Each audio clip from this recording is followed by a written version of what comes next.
तो बिल्कुल डेफिनेट रूप से दिल्ली के अंदर यह प्रस्ताव आपके कर कमलों द्वारा बिल प्रदेश का होगा। सीमित करते हैं राजकुमार जी राउत। सभी साथियों को जय जोहार। गोविंद गुरु महाराज को नमन। इस आदिवासी अंचल में काम करने वाले इस समुदाय के स्वाभिमान हक अधिकार की लड़ाई लड़ने वाले टाटिया मामा भील भक्ति के माध्यम से इस समाज में जन जागरण करने वाले संत सुरमाल महाराज, मावजी महाराज और साथ ही इस इलाके के अंदर मामा बालेश्वर, जिन्होंने आदिवासी बाहुल्य क्षेत्र के अंदर इस समाज को एकजुट करके इस समाज के लिए, हक अधिकार के लिए, स्वाभिमान के लिए अंग्रेजों से लड़ाई लड़ी, राजा रजवाड़ों से लड़ाई लड़ी। इन समस्त महापुरुषों को, इन गुरुओं को नमन करते हुए मेरी बात को शुरू करना चाहूंगा। आज ये जो कारवां बढ़ा है, रास्ते में लोग आ रहे हैं, ये किसी के बुलाए हुई भीड़ नहीं है। ये 1500 आदिवासी 17 नवंबर 1913 को जो शहीद हुए थे, उनका खून है और वो बदला लेने के लिए आई हुई है यहाँ। वो सपना पूरा करना है हमें। बड़े दुख की बात है कि 1913 में एक ही दिन में लाखों की जो संख्या इकट्ठी हुई थी गोविंद गुरु महाराज के नेतृत्व में, इसी पहाड़ी पे, इसी पहाड़ों के आसपास के। और उस समय तत्कालीन जो राजा रजवाड़े अंग्रेजों की मदद से गोलियां चलाई और इस नरसंहार में इस पहाड़ी पे महिलाएं भी थी, बच्चे भी थे, बड़े बुजुर्ग भी थे, जवान भी थे। और एक ही दिन में अगर 1500 लोग, 1500 के करीब लोग एक साथ मरते हैं, तो आसपास का जो मध्य प्रदेश, वर्तमान में राजस्थान, गुजरात, महाराष्ट्र, जो उस समय बिल टेरिटरी के नाम से जाना जाता था, उस इलाके में क्या स्थिति बनी होगी। हम देखते हैं हमारे गांव में, अगर गांव में कहीं एक्सीडेंट हो जाता है, कि व्यक्ति मरता है, तो पूरे गांव को तकलीफ होती है, पूरा गांव दुखी होता है, पूरा गांव शोक व्यक्त करता है। और जिस परिवार का व्यक्ति की डेथ हुई है, वो परिवार सालों तक ऊपर नहीं आ पाता है। तो इसी पहाड़ी पे 1500 आदिवासी एक साथ मारे गए 1913 के दौरान। तो इस इलाके में कितना मातम छाया होगा, कितना डर घुसा होगा, कितना दुख हुआ होगा। ये जो गांव पड़ा था, वो गांव आज तक नहीं भरा है। तो वो लड़ाई किसकी लड़ रहे थे? मैं इन इतिहासकारों को कहना चाहूंगा, जिन इतिहासकारों ने भील प्रांत की मांग को लेकर यहां पर भक्ति के माध्यम से आंदोलन खड़ा किया था। भक्ति के माध्यम से उद्देश्य था, अंग्रेजों से लड़ाई थी कि हमारा अलग से भील प्रांत दिया जाए, ये उद्देश्य था, माध्यम भक्ति था। भक्ति के माध्यम से भील प्रदेश की जो लड़ाई लड़ी जा रही थी उस समय, और उस इतिहास को, उस सच्चे इतिहास को कई इतिहासकारों ने 2-4 लाइनों में सिमट दिया, कह दिया कि भक्ति आंदोलन हो रहा था और 1500 आदिवासी मारे गए। इस देश का तो ठीक है, लेकिन विश्व का एक भी इतिहास ऐसा नहीं मिलेगा,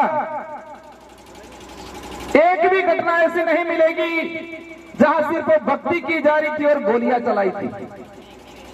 आपने कहने गले उतरे, अगर हमारे पूर्वज सिर्फ नर्ग बजाता, भजन करता, सिर्फ भक्ति करता, तो क्या इस बात से अंग्रेजों को दिक्कत थी? क्या?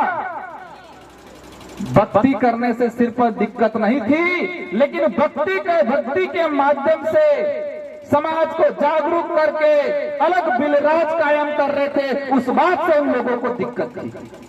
लेकिन इस इतिहास को बदल दिया गया, उस इतिहास को दबा दिया गया।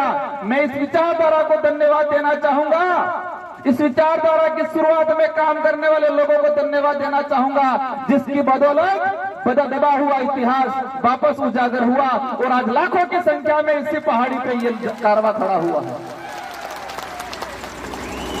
इस कारवां के साथ हर समुदाय का व्यक्ति यहां प्रतिनिधित्व कर रहा है, माइनॉरिटी का भी है, एससी समुदाय का भी है, ओबीसी का है, कई जनरल के भाई भी हैं।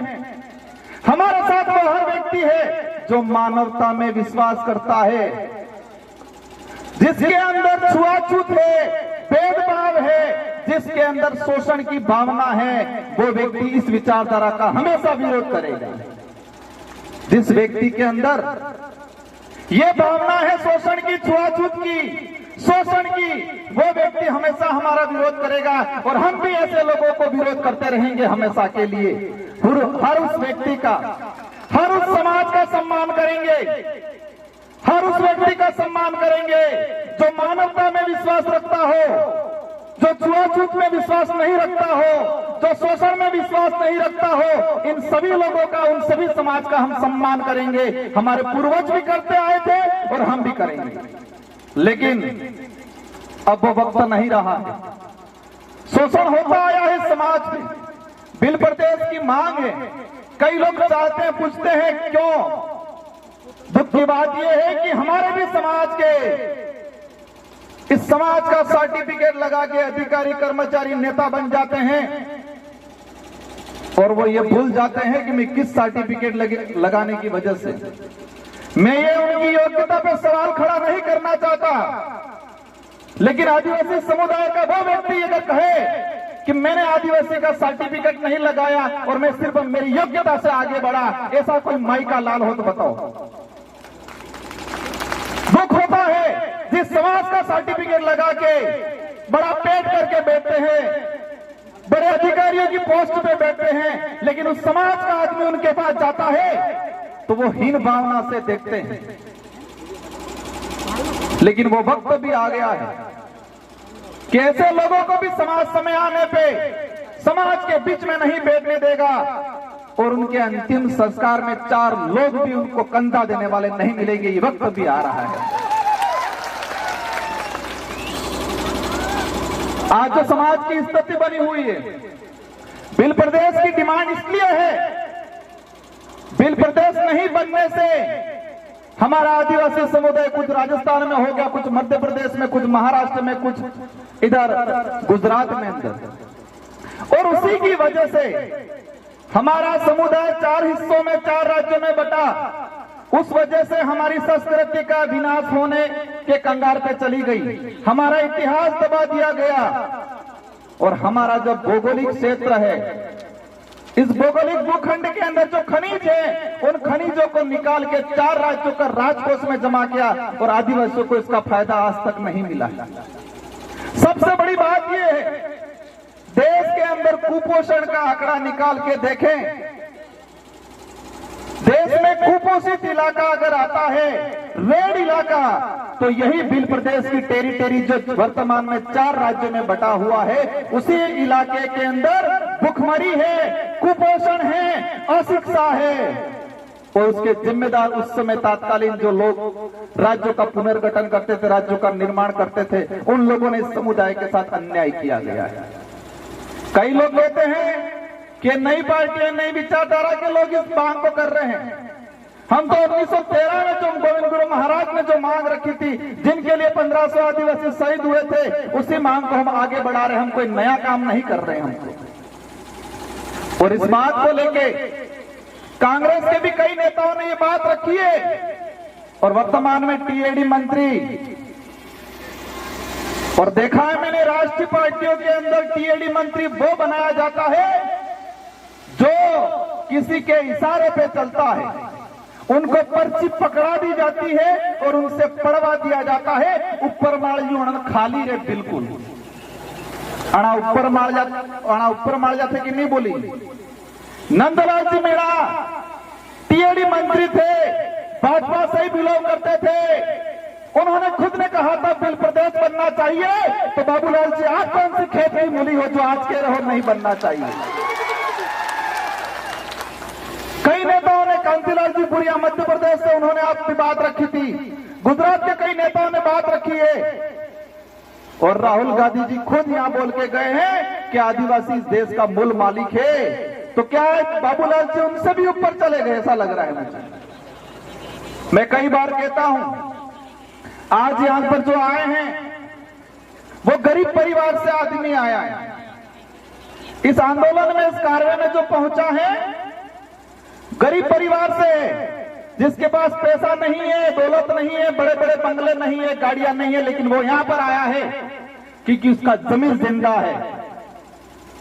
इसका जमीर जिंदा है, उनके अंदर यह है कि मुझे आत्म स्वाभिमान की लड़ाई लड़नी है, मेरे पूर्वजों का अधूरा सपना पूरा करना है, ये दिमाग में है। हमारे भी समाज के बहुत सारे पैसे वाले ऐसे लोग जो पेट भरने की लड़ाई लड़ते हैं, सुख सुविधा अर्जित करने की लड़ाई लड़ते हैं, स्वाभिमान की लड़ाई नहीं लड़ते हैं। और ना नेशनल पार्टियों को भी हमसे यही दिक्कत है, हमें यही चाहते हैं, हमारे से यही चाहते हैं कि आप सिर्फ भौतिक सुविधा की बात करो, पेट भरने की बात करो, सरकारी गेहूं की बात करो, आप अधिकार और जल जंगल जमीन की बात मत करो, ये चाहते हैं वो लोग। हम सिर्फ 2 रुपये गेहूं की बात करेंगे, हम रोटी कपड़े मकान की बात करेंगे।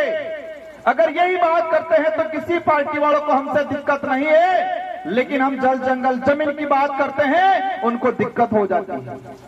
हम धर्म की बात करते हैं उनको दिक्कत हो जाती है, और धर्म की बात करते ही पूरे आग बबूला हो जाते, पूरा फपड़ जाते हैं ये लोग।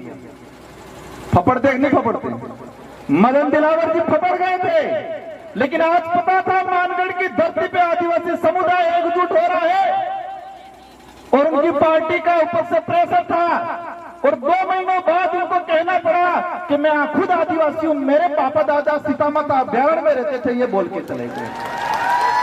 प्रतापगढ़ वाले साथियों, खोजना पड़ेगा उनके बाप दादा सीतामाता अभ्यारण्य में कहां रहते थे, क्या वो भी झूठ बोला है कि नहीं बोला, इस पे भी अब जांच कराएंगे हम लोग। इनको छोड़ने वाला नहीं है। उस कौम को छेड़ा तुमने, जिस कौम ने अंग्रेजों से लोहा लिया, मुगलों से लोहा लिया, राजा रजवाड़े से लोहा लिया, ये बात अलग है। हमारा समुदाय भोला है, सीधा है, हम दयालु हैं। उसी बात का कई लोगों ने हमारे साथ फायदा उठाया है, लेकिन अब वक्त नहीं रहा, हम चतुर हो गए हैं, सावधान हो गए हैं। अब ये लड़ाई लड़ने वाली हम सिर्फ नेता एमएलए एमपी बनाने तक सीमित रहने वाले नहीं है।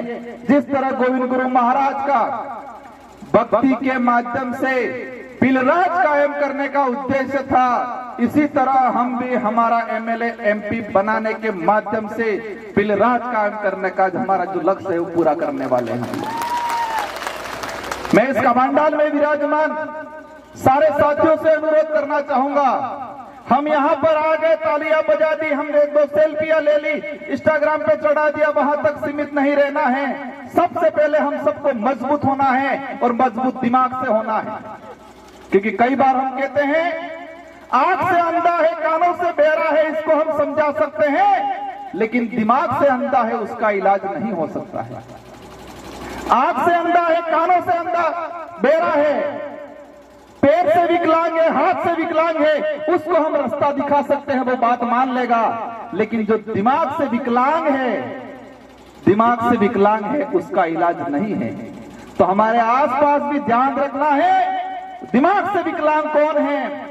और देखा है ये राष्ट्रीय पार्टी वाले अधिकतर दिमाग से विकलांग हैं। उनको पर्चियां पकड़ाई जाती है, उनको बुलवाया जाता है, उनको खुद को नहीं पता है हम क्या बोल रहे हैं, क्योंकि वो दिमाग से विकलांग है। अगर दिमाग से विकलांग नहीं होते तो अपने विवेक से सोचते ये सही है गलत है। बाबूलाल जी आज कह रहे हैं, लेकिन उनको ये नहीं पता कि नंदलाल जी मीणा खुद चाहते थे बिल प्रदेश बनना चाहिए, और कई बार उन्होंने ये स्टेटमेंट दिया गया, क्योंकि वो दिमाग से विकलांग। हम सबको पढ़ाई करनी है, और मैं इस मंच से कहना चाह रहा हूं, केंद्र सरकार से बहुत जल्दी बिल प्रदेश को लेके एक कमेटी गठित करके इसका एक क्राइटेरिया कितना है, इसके हमारे लिए पूरी कमेटी गठित करके काम कराने की कोशिश रहेगी बहुत जल्दी। और साथ ही आप लोगों को भी हमारे बच्चों को पढ़ाना है, क्योंकि शिक्षा ही वही हथियार है। अब गोलियों से या बंदूकों से या तीर कमान से काम हमारी कल्चर से जुड़ा रहेगा। वो अब लड़ाई कलम से लड़ी जाएगी। हमें पढ़ाई करनी है, खा पी के मजबूत रहना है और आसपास के जो दिमाग से विकलांग है उनको समझाने की कोशिश करनी है। आज जो वर्तमान स्थिति बनी हुई है, धर्म की बात को लेकर चिढ़ते हैं हम लोगों से। मुझे लग रहा है संचालक महोदय साहब रूठने की कोशिश कर रहे हैं। इन लोगों की पॉलिसी है धर्म के नाम से लड़ाओ, लेकिन हमें ध्यान रखना है, हमें धर्म के नाम से नहीं लड़ना है, न धर्म के लिए लड़ना है। हमको जल जंगल जमीन के लिए लड़ना है, धर्म के लिए नहीं लड़ना है। आदिवासियों को आदिवासियों से खत्म करने की नीति अपनाई जा रही है। आदिवासियों को आदिवासी से खत्म करने की नीति अपनाई जा रही है। और उस नीति में पहला उनका जो उद्देश्य है, पहला उनका हथियार है, वो धर्म है। और उसका उदाहरण हम देख चुके हैं मणिपुर के अंदर।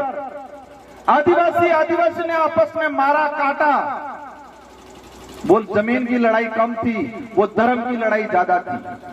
वही आदिवासी कुछ ईसाई बना दिए गए, कुछ कट्टर हिंदू बना दिए गए। और वही नीति कुशलगढ़ में चल रही है।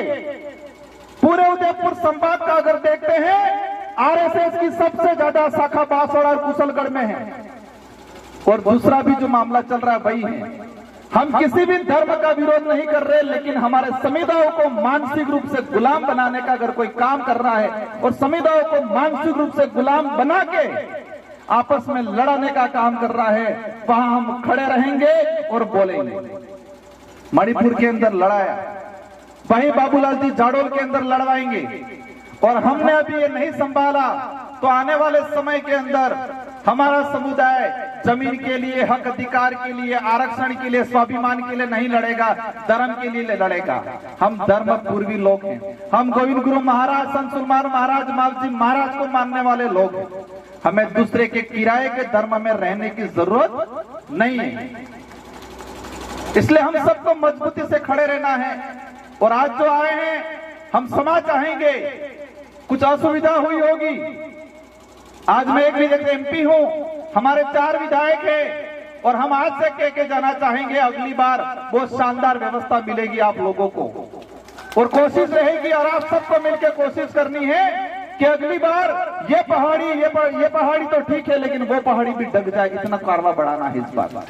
मोदी जी भी मजबूर हो जाए सोचने के लिए कि बिल प्रदेश के वासी जग चुके हैं और इस कार्य में हम हर समुदाय को साथ में लेंगे। इस इलाके में रहने वाले कोई भी समुदाय हो जो मानवता में विश्वास करता है, हमारे पूर्वजों ने भी साथ दिया था।